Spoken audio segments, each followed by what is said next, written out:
mentioned, we are now ready for a quick fire segment, and I have two guests here from Mwamba RFC. I'll let them introduce themselves, beginning with my immediate right. Welcome to the program. Kindly introduce yourself to the audience. What's your role within Mwamba RFC? Thank you so much. I'm Reinhard Bonke. I was a volunteer of Mwamba, but my main role is mainly to link sports and climate change. Okay. Yes. Reinhard Bonke, are you German or American? I'm the German low budget version. Okay. The African version. The African version. Yes. Welcome to the program. And of course, to my far right, welcome to the program. Kindly introduce yourself to the audience. Thanks for having me. My name is Alva Sanguru. I'm the president of the Mwamba Club. Mwamba RFC. Mwamba Rugby Club. Absolutely. Let's begin with that. As club president, what's the state of the club as of now? Yeah, state of the club as now is things are going on as normal. I was a little bit surprised when I saw your headline that what ails Mwamba. I wasn't aware that Mwamba was ailing. You're very healthy. Mwamba is healthy. Mwamba is healthy. We've just won the Women's Kenya Cup 3 times in a row. We're still playing in the Kenya Cup for the men. We're still playing in the 7 series. We're not performing as well as we used to, but we're still performing. We're up there competing.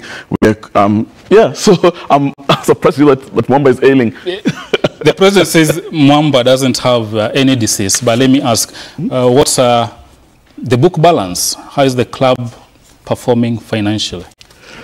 Financial metrics are obviously open to members of the club, and they're available for inspection from the Register of Sports. We've got to open our books every time for inspection by the Register of Sports, and those are available for everyone to see and for guys to see. But talking about finances, what happens is a few years ago we lost our sponsorship. We had a sponsorship with a sort of big bank, and that has come to an end. Came to an end around COVID time, so we haven't been able to get back up financially like we used to, but we're still carrying on through hook and crook, where we're meeting matches, we are honoring fixtures, we're honoring tournaments. So is it right from what you're explaining? Could I jump to the conclusion that you're barely surviving hand to mouth? I'm also sure you're surviving hand to mouth. We're staying above the water, but survival is a whole different story. For survival means, you're really pushing against what you've got. But what the Mwamba Club has been known for the last 47 years is beating the odds, and what has happened, what you think, what you say that Mwamba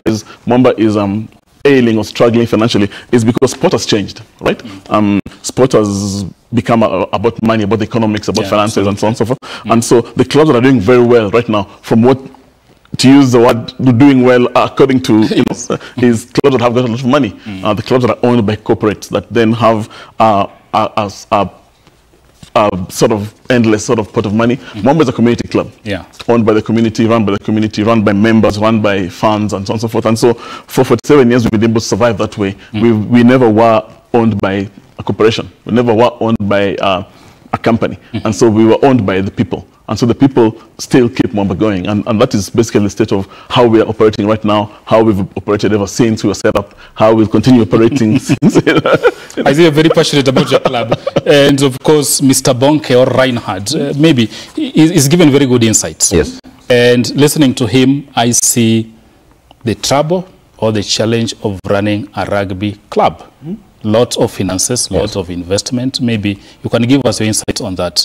And it's not just Mwamba, this cuts across the board. Yeah, I mean, so that's why they're trying to do things a different way by linking, as he has mentioned very well, it's a community club. So there's so many dimensions that are affecting our community, from poverty, climate change, etc. So we're trying to venture into other avenues, like looking into maybe linking the sports and conservation. Right now we're talking about Olympics, so we are going to have AFCON in East Africa and all that.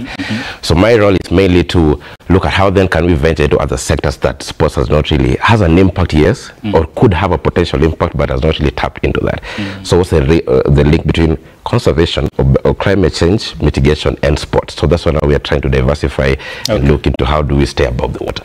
So what have you done here locally in as far as environmental conservation is concerned? Of course, we've had very big talk. We had the COP going on in Dubai. Before that, we hosted a conference here.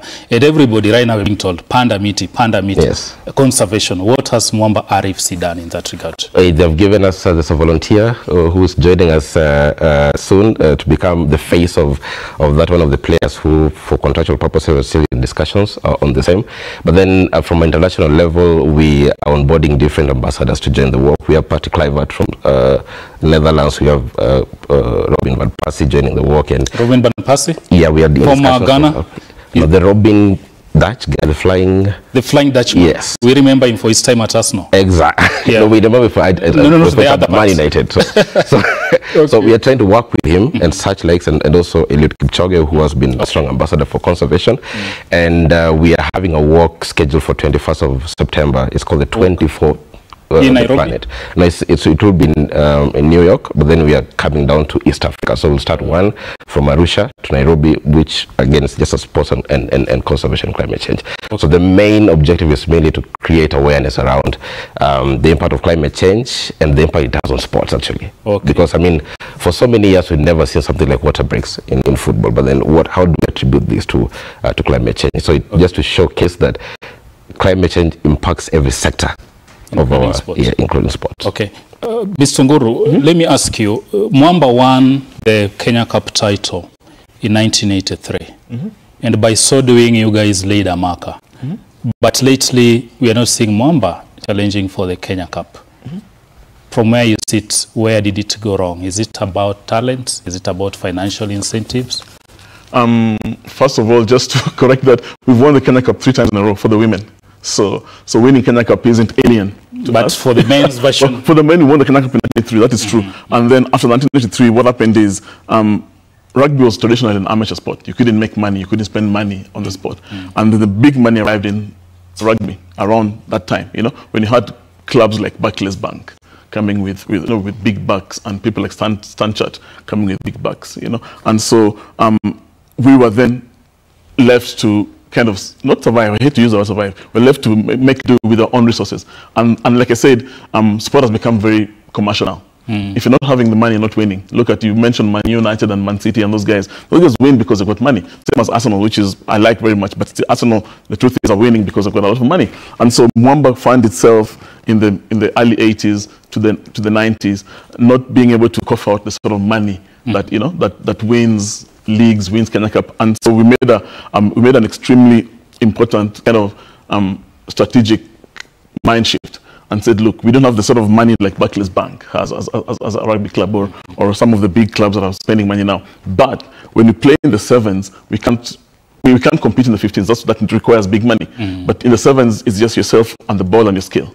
And so we made a decision to focus our efforts on building a sevens program. And our sevens program has been extremely successful. I'm sure you know that. You know, some of the best sevens players in this republic came from the Mwamba Club. Came from the Mwamba Club. And so we then made a decision to shift our focus on building the 15s, on the sevens, while we still remain competitive, remain up in the league at the 15s, but build serious pedigree on the 7. That has paid off extremely well. And now that has paid off, and some of the 7 stars that we brought up in the 80s and 90s and early 2000s have now left the scene. Now we're beginning to start rebuilding and seeing how we can then go back to playing the 15s game. But to answer your question, we remained relevant, remained champions, remained winning in the 7s for a long, long time. And now that group, that pedigree of players has kind of left the scene. We're now rebuilding the 7s as well, but also now starting to think about seriously on how do we get back to winning the Kenya Cup again from 1993. For long, you've been hunt of a permanent home. We all know what happened with the railways.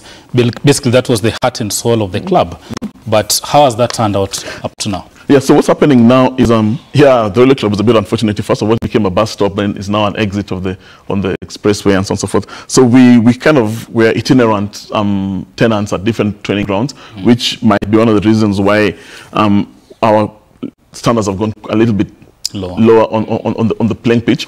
But despite all these challenges, we're still keeping up ahead of water. But to talk about that, we are in the middle, actually towards the end, to be honest, towards the end of a conversation with a prospective partner who's going to allow us to play on a ground that they own, on a long-term lease. And again, like Ronald said earlier, so for contractual reasons, we may not be at liberty to reveal who it is because contracts are still being kind of discussed and so on and so forth. But in the next, hopefully, maybe it's weeks now. We've been talking about this for a couple of years, so hopefully it'll be weeks now before we come to an end to this conversation, and then we'll make an announcement of where Mwamba's home is going to be. And when Mwamba's home then becomes a permanent home, then probably the only way up is going to be up for us, really, from there. Maybe, Bonke, you've listened to him speak about the 7s and 15s nitty-gritties. Yeah. Maybe your perspective as a country, because we're just coming from the Olympics, Shujaa, where, of course, we need to go past the preliminaries. As a country, where do you think our strength lies? Is it the 15s or the 7s? And what can we do probably to reinvigorate the sport? I believe it's the 7s. Being a fanatic of the 7s, I come from a high school that we won, I think, the 7s in our heydays. But then I think the strength lies in the 7th, still 15s and all that. But then it's the whole sport fraternity in Kenya, there's a lot of, it's ailing in a way from corruption, from other external processes and all that. So I think tackling the whole corruption within sports would really help us move further.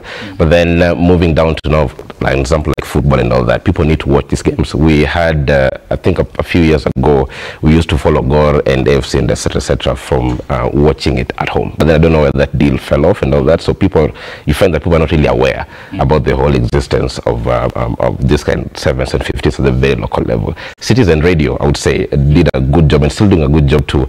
I mean, if you go down to the village, my grandma knows about Robin Van Persie because of Citizen Radio. Yes. So there's a huge role of media to scale up the local populace to follow up the whole conversation. And we'll stick to that. So, yeah. Probably this work you guys are having. Yes. How is Mwamba? Are you guys going to be part of it? And probably within the playing unit, are there players who are also heading there for this work? Yes. Yes, so we're working on that. Again, we'll reveal the players very, very soon who are going to be part of us.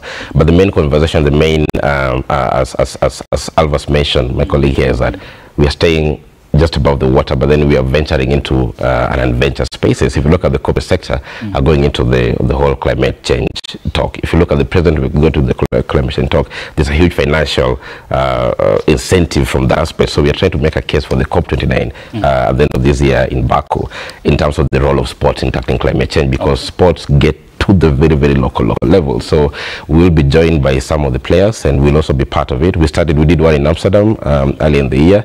We're doing one in New York, and then next year we'll do a big one as a build up to the AFCON games. So we'll do one from Tanzania to Kenya and hopefully to Uganda, and then AFCON, we'll see how to partner with them. So whatever is realized will go to Mwamba towards environmental conservation, or how will this work out? It'll go towards Mwamba and some other volunteer organizations that are working on ecosystem restoration. We have the UN Decade of Ecosystem Restoration that also hopefully we're going into partnership with them very soon. Yeah. Okay. But the bottom agenda is working with mainstream media like yourself to help us preach out the message that it is possible to solve climate change from sports. Okay. Yes. Because of time, maybe, Mr. Alvas, as we wrap up, maybe what should we expect from Mwamba? The new season is up and coming. What should we expect from Mwamba RFC, both on 15s, the 7s, and the women's team? So I'll start with the women. The women are still going on to win. Probably look for a 4th Kenya Cup win for the women. The women are extremely brilliant, extremely talented, extremely dedicated to the club and to the sport. So that I'm almost confident the women are going to get a 4th Kenya Cup title. And probably even the 7th series, because only 3 legs of the 7s for the women. So one, they've lost the finals, but 2 more to come. So that's going to keep going up. The momentum is we're on a good roll on that one. For the 7s, we're still rebuilding. Still rebuilding. We've after the exit of Akina Kayangi and Akina Injera and Akina Sego and all those Akina Scooter and Akina Sego and Akina Mbachi. After all those guys have left the scene, there's a whole new young team. Absolutely. I was just about to ask you, maybe you can answer in 10 seconds. How soon are we likely to see another Injera coming from Mwamba? Maybe another 3-4 years. 3-4 years. Yeah. Okay. Yeah. So are you going to challenge for the circuit? And we're going to challenge for the circuit. Obviously, we'll always challenge. We're always up there fighting for the big guns, for the big wins. But it will take us a bit of time to build these guys into the levels that Injera came up to. Yeah. Bonke, final remarks? We can do it. We are coming back in a big way, and and we're going to be, I think, the very first club to integrate sports and conservation and climate change. So just watch this space. So I wish you all the very best on the rugby pitch as you challenge for honors. And of course, the initiative you guys are aiming at to conserve our environment, and we wish you all the very best. That's Mwamba RFC President Alva speaking to us here, and of course, he's joined by Reinhard Bonke. Sport